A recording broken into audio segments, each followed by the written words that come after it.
Hello, dear aquarists. Welcome again to one of my cases of fish diseases. And today we will talk about the gourami, the Trichogaster trichopterus blue. That's a common fish in our aquarium. And I will show you my findings by dissecting the fish. Of course, I will show you the observation in the aquarium. How sick does he look? What kind of symptoms does he show you? So you can understand fish diseases. And of course, I need to share you my microscopic findings so I can make my conclusions and recommend treatments that might help you in the future to solve your problems with fish diseases. So I will share you my PowerPoint and my findings during my work as a fish doctor. And this fish had an internal worm infection and a bacterial infection. So this gourami was suffering. In my large book, if you want to learn more about diseases of gouramis or you're a gourami specialist, well, get my large book, the new illustrated guide, because I have specific chapters on diseases of gourami fish. And here we had the blue gourami in the fish tank, and it was skinny. And you could see here, look at the anus, there's a little worm hanging out, sticking out. I will show again the video. You see the little black, dark, reddish worm sticking out, hanging out of the anus. Well, is it a worm or not? Well, let's see what we can find when we take the microscope. Of course, we first always check the skin and the gills, and in the gills we saw some irregularities, some abnormal parts, some damaged parts, so the gill seems to be affected. Not very badly, but I call these bad gills.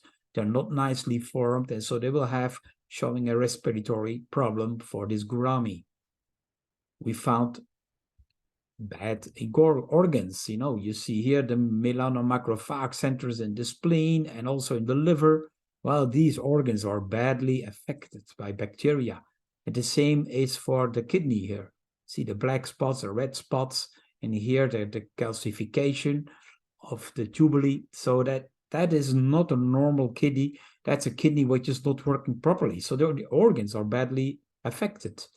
And then we found inside in the intestine worms, roundworms, the nematodes, Camellanus. They are typical. See, you can recognize them. And that's the ones we saw with the one gourami sticking out. See, that's the Camellanus. A few of them, and that is causing the fish to weaken. And then the fish can get bacterial infection as a secondary infection. So in my case, I would conclude that this is the main problem. That's the worms. And the problem is in an aquarium, here you see this one gourami, and here it's not a worm, there are excrement sticking out. So the fish is gonna poop into the water, but also at the same time, larvae of those worms can spread in the aquarium because those nematodes, those Camellanus, are live-bearing worms, and they spread baby worms through all the other fish in the aquarium. So that's the way you have to think about when you start treating. So this can be the main cause and causing the secondary bacterial infection. So the worms is the first thing you have to treat. And usually praziquantel is a good medication. You can ask also, there are some other worm medications. You can see it in my books, or you can ask good advice from your veterinarian or from your fish doctor. At the same time, try a few days later to treat with an antibacterial or antibiotics medication, because there is some secondary bacterial problem.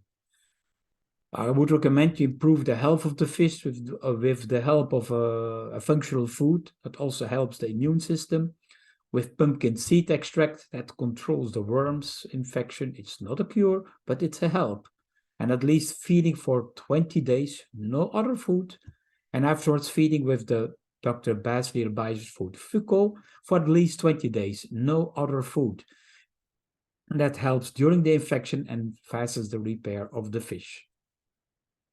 Read more about it in my books, particularly the large book, New Illustrated, will have more details about gouramis and about the worm infections, or become a well-trained fish doctor at my Patreon channel.